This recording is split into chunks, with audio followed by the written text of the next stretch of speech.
Olá, está começando mais um Diálogo Automotivo, hoje virtual. Nós estamos em contato com o Flávio Ramos, diretor da Ramos e Copini, lá no sul do Brasil, portanto, esta apresentação um pouco diferente hoje. E o Diálogo Automotivo, você sabe, é um oferecimento da Schaeffler com as marcas Look e Nafag, pioneira em movimento.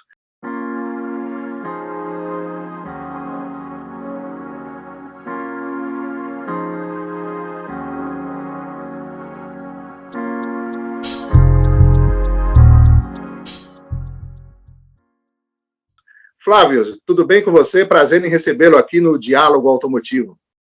Cláudio, a alegria é minha. Muito obrigado pelo convite. Estou à disposição aí. Vamos lá, Flávio. Eu queria começar perguntando para você como é que vai o varejo de autopeças na região sul do Brasil. Nós iniciamos aí há pouco mais de 20 dias, há 25 dias, o segundo semestre, e o pessoal está otimista. Como é que está a situação aí no sul? Olha só, Cláudio, fantástica sua pergunta, né? E a gente tem uma ideia bem real, porque nós temos 8 lojas posicionadas no interior do estado, na região central e na região noroeste, e agora temos uma unidade em Cachoeirinha, na região metropolitana. Então dá para ter uma ideia bem legal aí do estado todo. O que eu enxergo, Cláudio? Eu enxergo uma estabilidade. Nós não estamos vivendo nada muito anormal. Então, não há um aquecimento enorme do mercado, não há uma retração, não há falta de peça, também não há falta de campanha, de promoção. Então, o que isso quer dizer?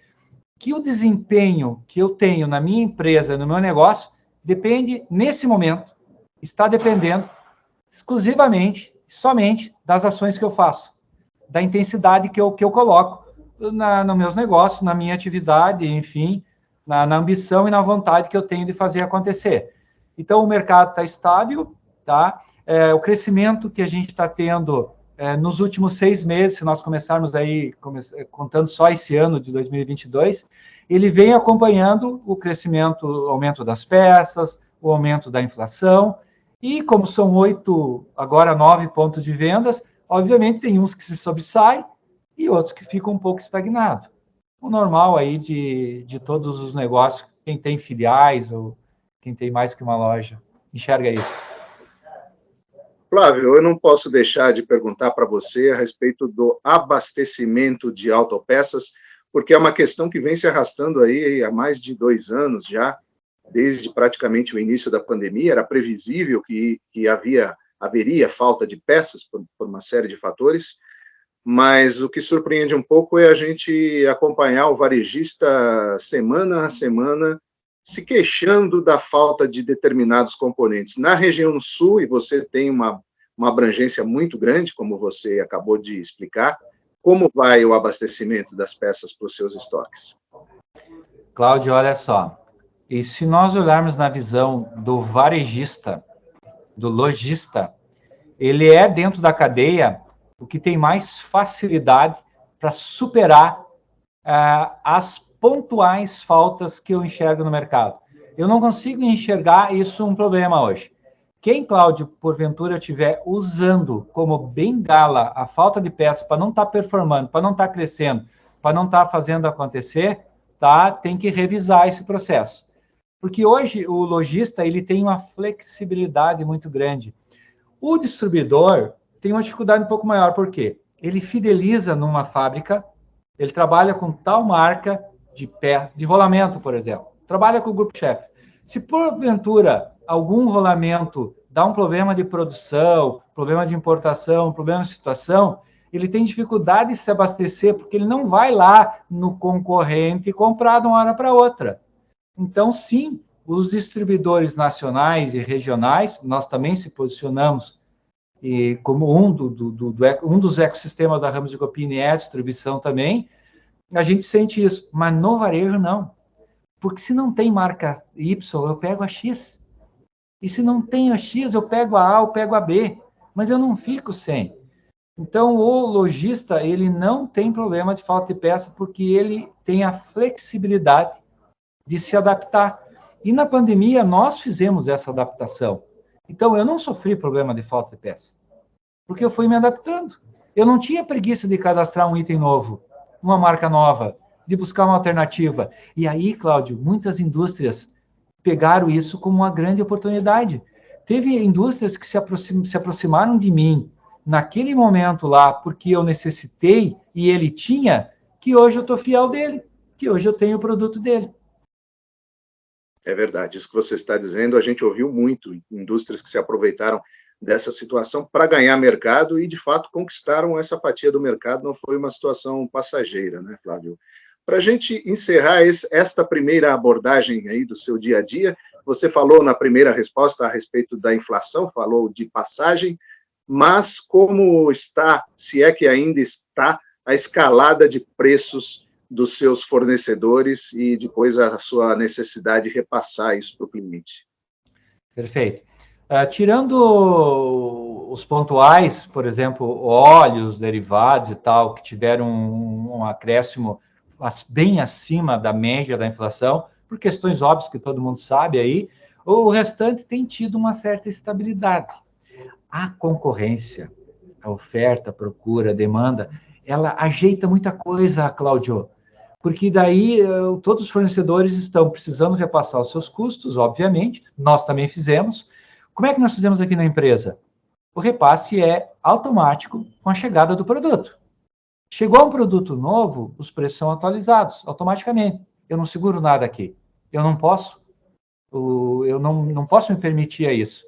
Eu tenho uma responsabilidade muito grande com a minha empresa. Então, eu não posso fazer loucura de segurar. E nem faço ações, e nem estou fazendo ações de compra em quantidade para segurar um mês, 2 meses sem aumento de preço. Nada disso. Tenho uma responsabilidade muito grande com o meu caixa, tá? Então, assim, Cláudio, se eu for fazer uma avaliação, até acho que é interessante nesse momento a gente falar. Se eu for dizer quanto que aumentou os preços de 2020 até agora, 2 anos e pouquinho, tá? Em torno de 40%. Não dá para dizer que foi menos. Ah, tem produtos que subiam menos? Tem, mas tem produtos que subiu mais. Tinha um produto sério de aumento de preço de produtos derivados do petróleo, de produtos importados e assim por diante. Eu repasso automático. Isso é claro, é uma política transparente da empresa. 40% não é brincadeira, né, Flávio? Não é brincadeira. Não. A gente que estava desacostumado a um índice deste tamanho, assusta, né? Bom, tudo isso tem a ver com a pandemia e outro processo importante no contexto da pandemia foi a inserção digital do varejo, a aceleração digital do varejo. De que forma esse processo impactou os seus negócios aí na Ramos e Copini? Cara, é muito legal tudo isso, Cláudio. Essa pergunta tua é muito interessante, porque sim, nós também acabamos em 2020 ali, 2021, se olhando assim, bom, a gente vivia reclamando que a gente não tinha tempo para fazer as coisas. Agora tem tempo, né? Nós tivemos fechado, tivemos aberto parcial, tivemos uma série de situação. E sim, nós incrementamos. Hoje eu tenho 10%, Cláudio, da minha venda no meu e-commerce. Desses 10%, ainda é pouco, é um trabalho longo, é um outro negócio que a gente tem dentro do negócio da gente. Não é fácil de fazer, precisa um tempo histórico, precisa um conhecimento, por isso que pouca gente faz.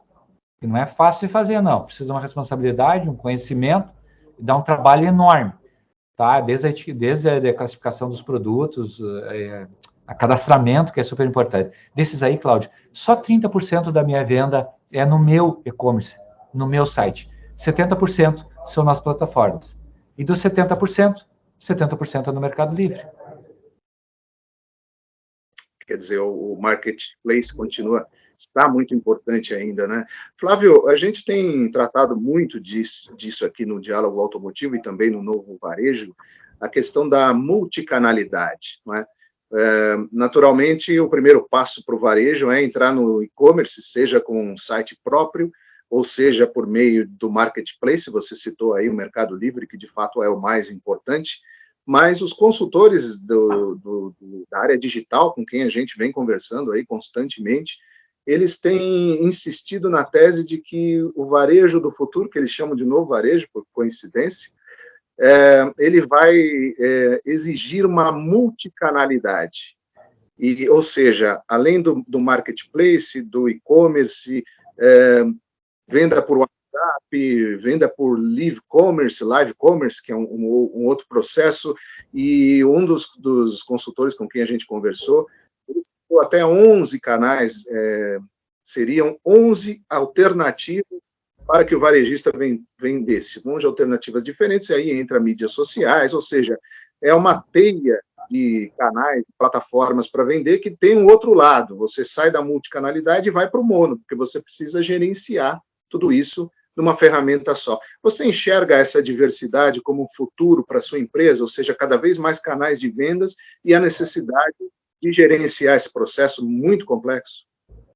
Cláudio, se você fizesse um resumo assim, ó, fantástico, extremamente inteligente desse momento que a gente está vivendo. E não é o futuro, Cláudio, é a realidade agora. E por isso que você fosse muito feliz em tudo, da maneira que tu abordou a multicanalidade. E eu diria assim, ó, passa primeiro pela cabeça do dono. Passa primeiro por fazer a metanoia. Ter a capacidade de se reinventar. Ter a capacidade de ter a abertura, a inteligência, o aprendizado constante, a busca, a inovação. Os canais... O novo varejo, a Novo Varejo, traz muitas novidades para mim toda hora. Se eu não estou ligado nos materiais que vocês produzem, eu não me atualizo. Se eu não me atualizo, eu perco essa oportunidade de fazer a leitura. Essa leitura que você fez, por exemplo. E está trabalhando com investimento na minha empresa. Então, primeiro eu invisto em mim, para mim entender esse processo, porque tudo vai acontecer na minha empresa através da minha dinâmica, através da minha inteligência, através do meu interesse. Então, primeiro eu tenho que me trabalhar, eu tenho que entender esse processo, eu dono do negócio. Por isso que eu preciso estar extremamente bem atualizado e preciso estar disposto a investir meu tempo, investir meu dinheiro para que tudo isso aconteça. Então, sim, nós aqui na Ramos Copini damos passos diários, frequentes em cima disso. Precisa uma maneira diferente de ver o perfil do consumidor, o hábito de compra do consumidor. Cláudio, nós temos que revisar a trajetória, o movimento da venda, qual é o caminho que ela faz. Ela tem um caminho diferente de quando eu comecei há 32 anos atrás. Eu consigo enxergar esse caminho hoje e consigo fazer uma dinâmica de atualização dentro da minha empresa. É fácil? Claro que não. Mas assim, ó, é questão de sobrevivência. Mas, Cláudio, ó, isso já está acontecendo, tá? Esses 11 canais aí, eles já estão no meu dia a dia batendo na minha porta. Eu tenho necessidade de entender eles e de utilizar eles. Com certeza. O consumidor, de fato, Flávio, ficou muito importante, não é? Porque quando você tinha um formato de balcão apenas e, eventualmente, o telemarketing, era muito mais fácil, era uma venda muito mais passiva, porque o consumidor ia ao balcão, mas agora quem manda é o consumidor, né? É complexo. O consumidor escolhe o canal e o varejo tem que estar lá para atender, senão ele perde a venda. Nós estamos conversando aqui no Diálogo Automotivo da ATV com o Flávio Ramos, diretor da Ramos e Copini, uma empresa que é referência lá na região sul do Brasil. O Flávio está falando do sul, por isso que nós estamos fazendo essa edição hoje pelo ambiente digital. E a gente volta com o Diálogo Automotivo já já. Fique aí que a gente retorna.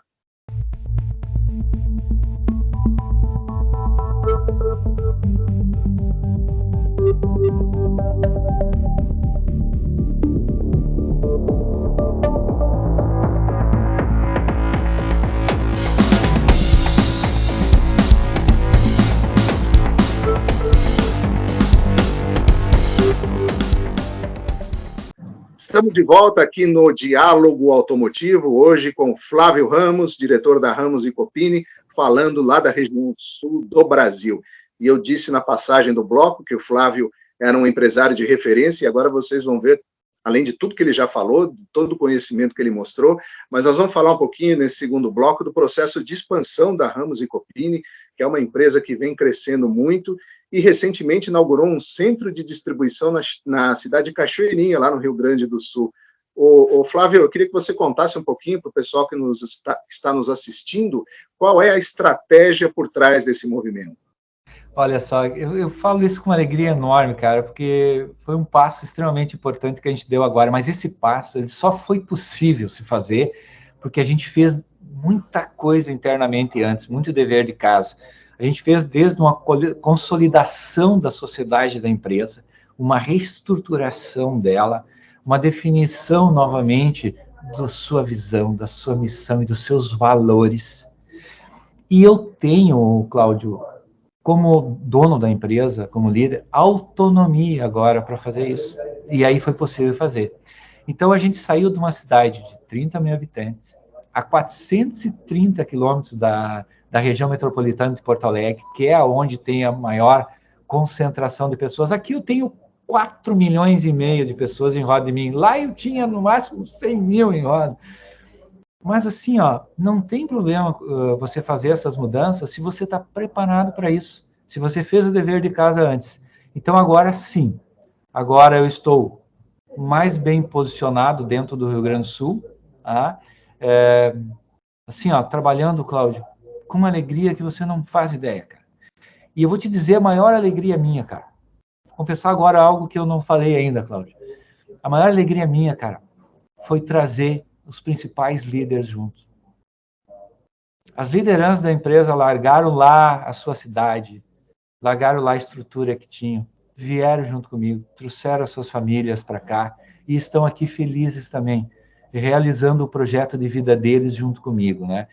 Mas a gente tem um ecossistema aqui que tem a distribuidora, e aqui em Cachoeirinha, Cláudio, a Ramos Copini vai ter a distribuidora. Nós não vamos fazer varejo aqui. Isso é outra mudança bem grande.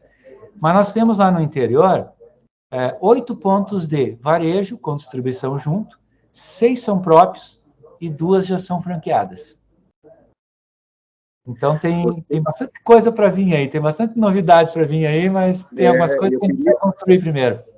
Eu queria perguntar, assim, bem objetivamente, qual o resultado a Ramos e Copini espera a partir dessa inauguração do grande centro de distribuição?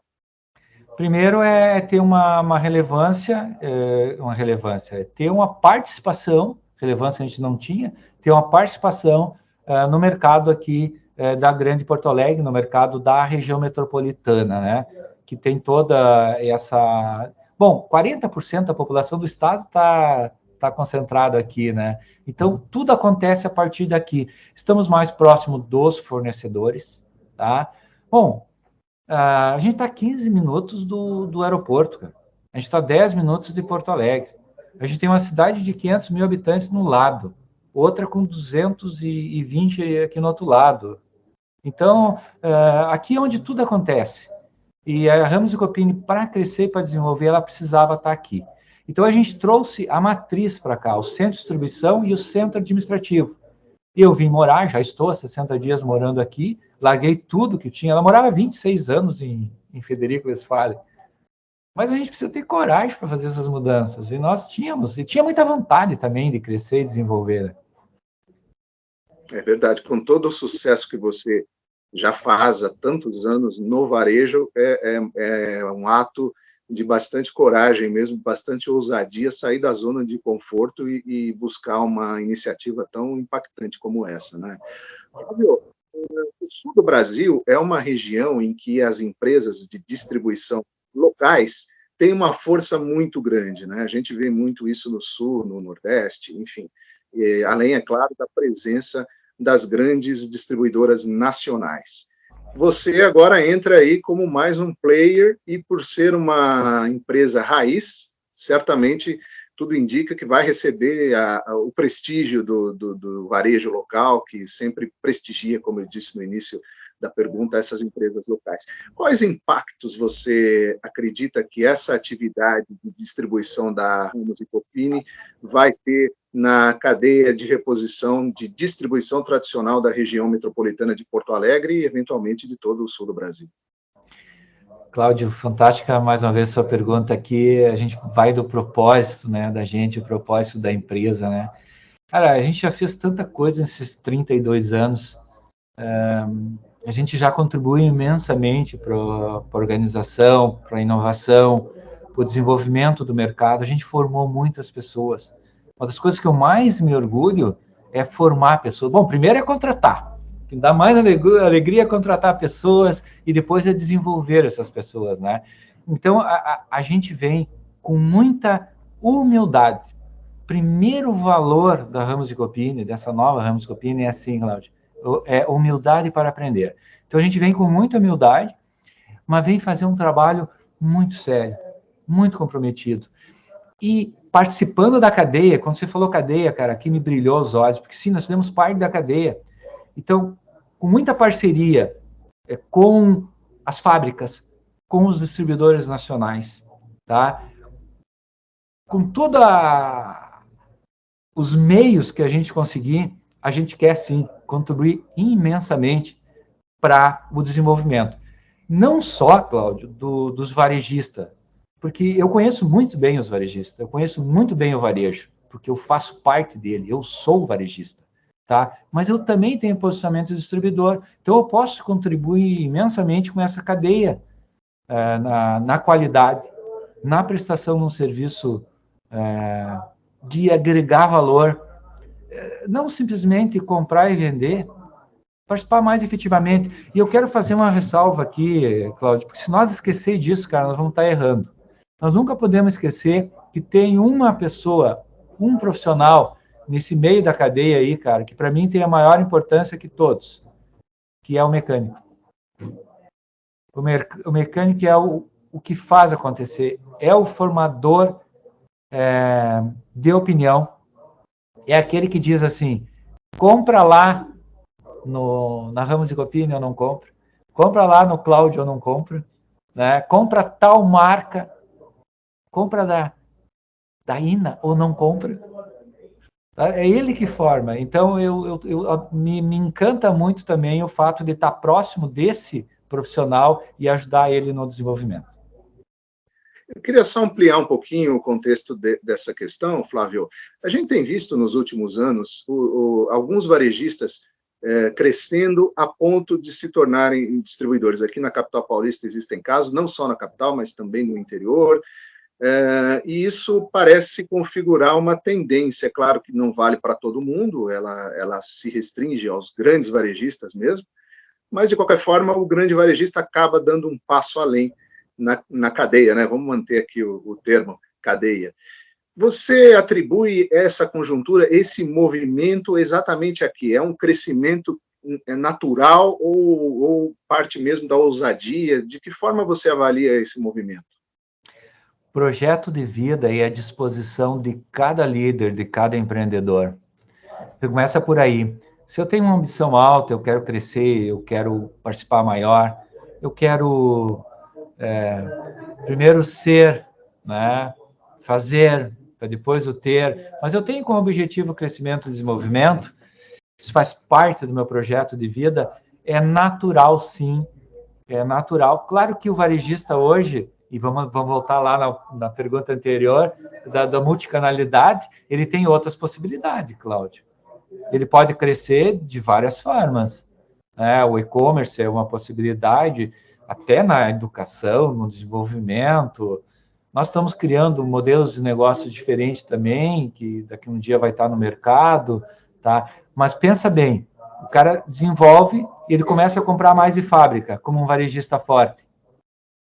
Se ele começa a comprar de fábrica, ele começa a ter uma necessidade de ter escala, de ter volume naquela fábrica, naquele fornecedor. E uma maneira de ter volume, de ter escala, é na distribuição.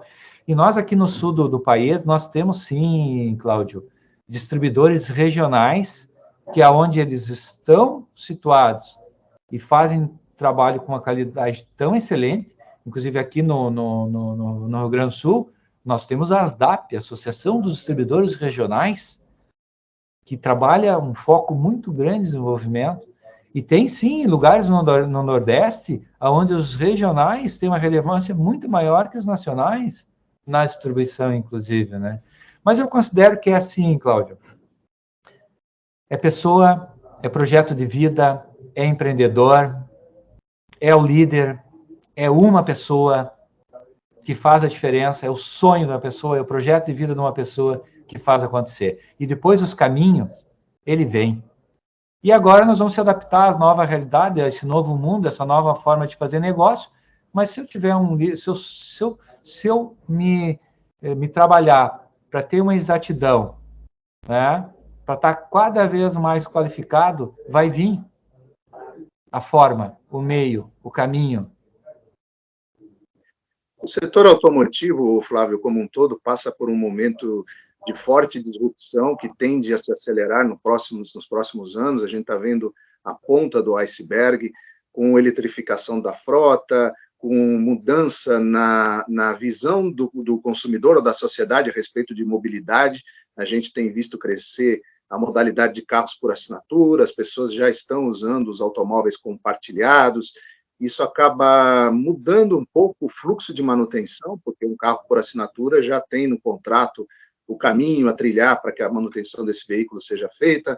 Os carros estão se tornando conectados cada vez mais e podem interagir mais com a montadora e, portanto, com a rede de concessionárias, inclusive no que se refere à manutenção. Ou seja, o mercado independente, que é o mercado de onde em que nós fazemos parte, né, melhor colocando, tem aí uma série de desafios a observar e a vencer nos próximos anos. Como você enxerga essa grande conjuntura disruptiva que se aproxima? Já começou, mas a gente ainda está longe de um final para isso. Pegasse num ponto extremamente importante. Eu vou falar como que eu estou agindo nesse momento. Olhando todo esse cenário que já está acontecendo, porém, que daqui 10 anos vai ter um reflexo maior, daqui a 20 anos vão estar com outra realidade. Cláudio, eu trabalho bastante a minha autenticidade e a minha exatidão. Porque se isso acontecer, eu vou saber momento a momento a tomar as melhores decisões para me prevenir de tudo isso. Por exemplo, se eu não tiver a minha empresa extremamente enxuta, viável, eu consigo adaptar ela rapidamente às novidades que vão vir? A eletrificação, por exemplo? Se eu tenho 300 dias de estoque, eu vou conseguir mudar a minha empresa para os novos itens que vão chegar, a nova forma de fazer? Eu vou ter menos partners, menos KPU, menos quantidade de peça para vender. E aí, se eu não faço uma gestão eficiente do meu negócio, se eu faço uma pergunta, eu sempre desafio quando participo de algum evento, faço alguma palestra, ou estou em alguma situação, eu sempre faço uma pergunta. Se precisasse vender a tua empresa agora, quanto por cento tu pegaria do teu estoque? A pessoa ia pagar 80% do teu estoque?